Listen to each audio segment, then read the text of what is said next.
going on, guys? It's your boy Daily Reacts TV here, and welcome back to another video where today it is Black Friday, and at the time I am working on Black Friday. So I decided, why not make another video which is going to hopefully be long. I want this video to be long. Sorry. So today I decided to do my top 10 rewatch films. These are the films that I've rewatched every single time I could throughout, like, child, teenage, to adulthood, and probably to my older days. I can't fucking talk today, okay? Give me a break. It's Monday. I'm filming this right after my Ninja Turtles 1 review, so give me a break. Anyways, so I decided, why not do a top 10 list video of that.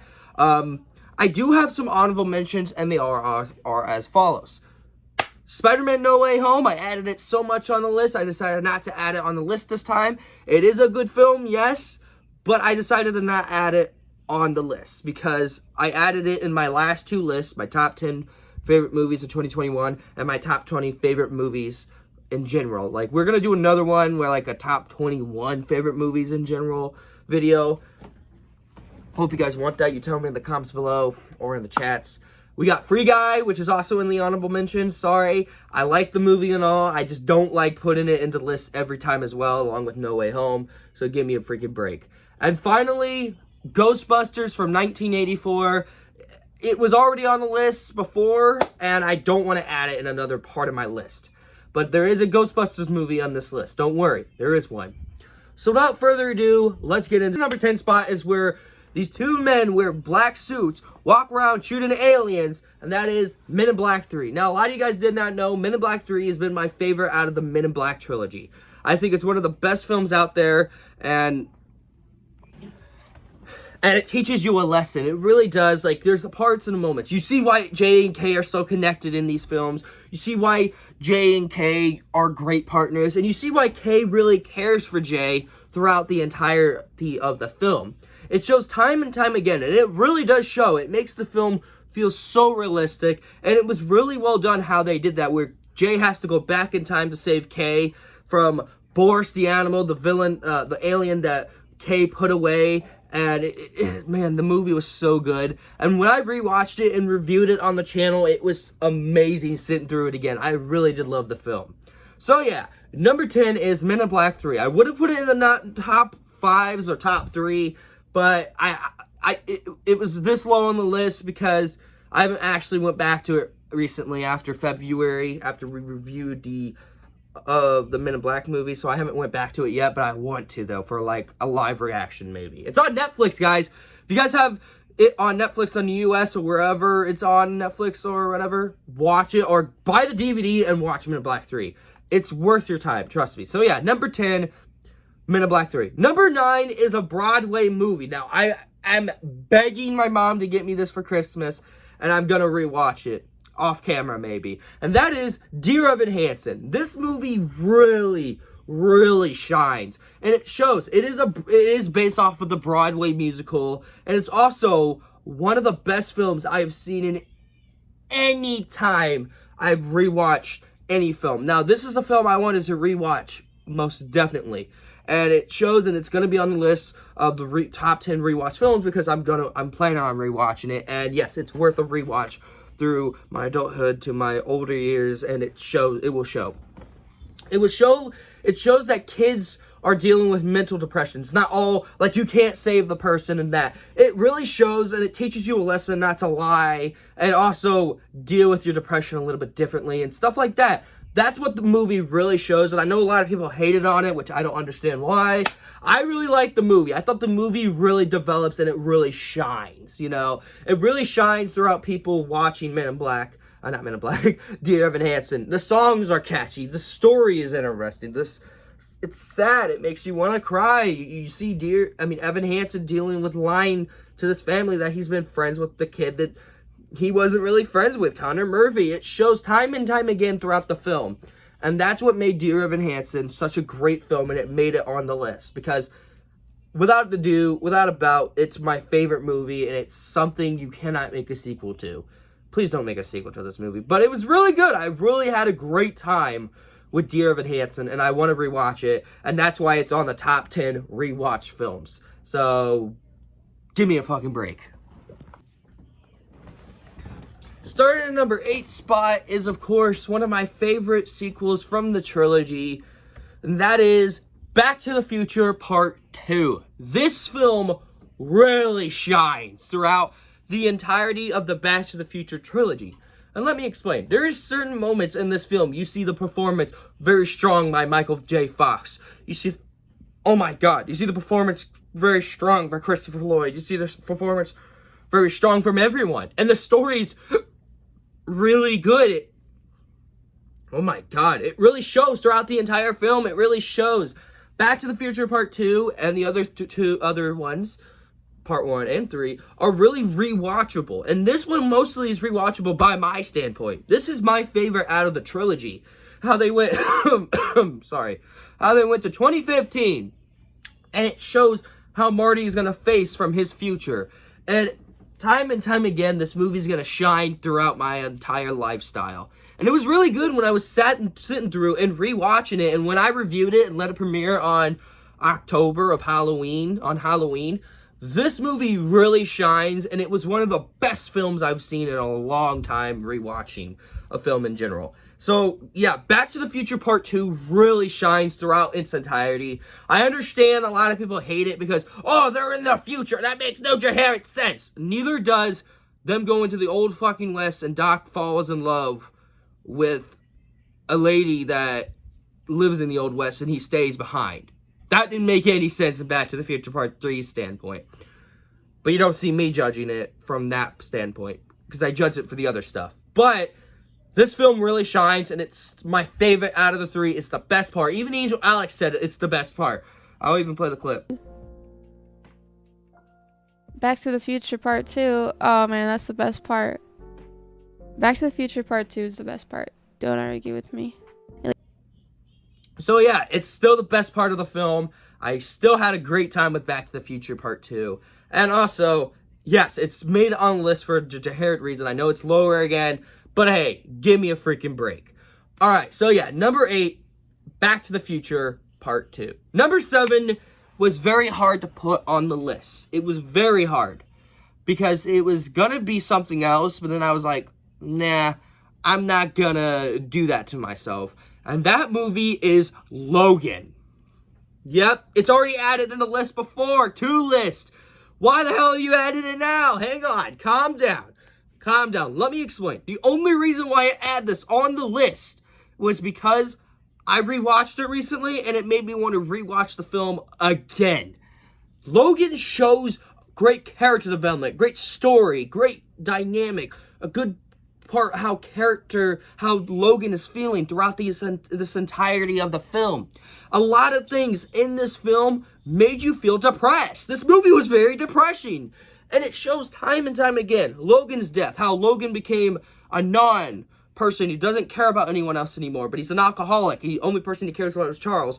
All the way to the end when he starts caring about his daughter, Laurel, who is a Wolverine as well. It shows time and time again throughout the film, like time again throughout the film, showing how much Logan didn't care for people at the time, leading up to him starting to care, and him starting to care about this one child that, yeah, has his DNA, and that means she's his daughter.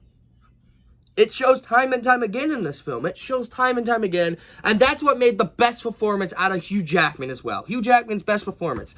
Now, I don't know how they're going to do it in Deadpool 3. I am scared about that, but you know what? We'll see what happens, but yes, Hugh Jackman's performance has been the best part of this film throughout the entirety, and I really do love the film, and it shows time and time again. I highly recommend you guys to watch Logan. It's on Disney+. Go fucking watch it. That is why number 7 has Logan. Without a doubt, Logan's number 7. I do believe in fatties. I do. And the number 6 spot, Peter Pan, released in 2003, which is my childhood, and I have not watched that film in years. Which actually, I'm thinking about rewatching it and reviewing it on the channel. But we also got the Santa Claus trilogy to do it along with the Santa Claus series. So give me a break.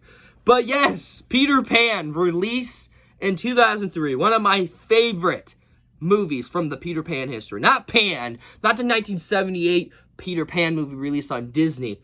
Peter Pan, released in 2003. Which this film, without a doubt, every time I watched it as a kid, I had a great time. It feels like you're in a dream. It feels so real. And it's one of those films you like, oh my God, I remember this 100%. This film really shows time and time again that you could watch a film like this and be so amazed. You wouldn't be so critical. You wouldn't be so tired. You actually feel like you're in a dream. It's such a good film. So Peter Pan really shows time and time again throughout the film that it's an amazing film. I highly recommend you check it out. If you're one of those people that fucking hates it, you know what? Screw off. This is actually my childhood. I watched this a lot as a kid. And every time as a kid, when I was a little boy and I loved Peter Pan, and I still do till this day, you know the one thing I say? I do believe in fairies. I do. That's pretty embarrassing, but come on. It's not as embarrassing to admit it on camera. You know what I mean? But come on. This movie I will rewatch it anytime. This is my childhood. Like, this movie's my childhood. Come on, give me a fucking break. Starting at number 4, number 6, Peter Pan, released in 2004. Starting at number 5 spot is Rise of Teenage Mutant Ninja Turtles, the movie, released on Netflix. Now, after I watched it once, I watched it again just to study it a little bit more after my review. And oh my God, this movie is still freaking perfect. And it seems like I will rewatch it time and time again. This movie is so enjoyable. It's so emotional. It puts you in an emotional wreck. It makes you feel more and more into the characters. Just the character interactions in the movie and Rise of Teenage Mutant Ninja Turtles shows time and time again how much this film has affected me as a person and as an adult. So I gotta say that. Yeah, so number 5... Rise of Teenage Mutant... Oh, fuck. Let's get to the next one.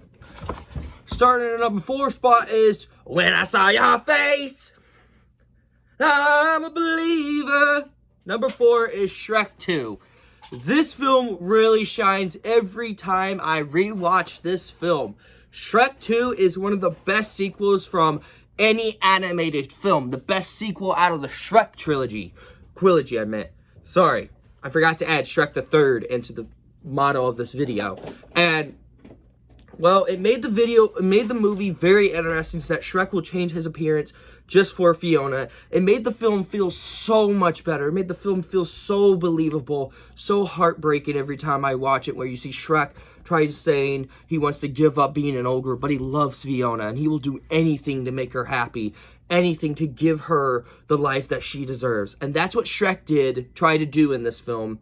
And it ended up making this film more and more such a great film out of the trilogy. And this is the one I mostly rewatched. This one's really good. I love it. It's one of my favorite Shrek movies. It's actually my top 4 favorite Shrek movie. Because this movie shows time and time again that Shrek loves Fiona. And he'll do anything for Fiona. Anything, and it made the film so much better. So yeah, number 4, Shrek 2. Starting at number 3 spot is Ghostbusters Afterlife. I told you there was a Ghostbusters movie that was going to be on the list. It wasn't going to be the original. Yes, Ghostbusters Afterlife has been one of those films I've been wanting to rewatch, and I saw it 5 times in the theater, and I love it like to death. That movie, it was so good, so freaking good. It made the movie so iconic. It made the movie feel so much better rewatching it time and time again in the theater. And then I recently rewatched it with Stephanie at the time at the hotel, and I still feel the emotions. I still feel the character interactives and all of that. And yes, I am still going to do the live reaction to Ghostbusters Afterlife, but this film has such a great story into it, great character development, and the ending where Egon's ghost comes in and helps them stop Gozer was amazing. It was amazingly written, and it was actually the last movie that Ivan Reitman helped make with his son before he passed away. And that is just sad, and it's amazing. This film really has a tribute for Harold Ramis and Ivan Reitman. And that made the film so much better in my standpoint, with Ivan Reitman on the side with his son saying, okay, this is what we're going to do for this film. What do you think of it? And it works time and time again. It makes the movie so much better to rewatch every time. And yes, I will rewatch it once a year every single time. It's such a good film. And by far, Ghostbusters Afterlife is actually one of my favorite Ghostbusters films of all times.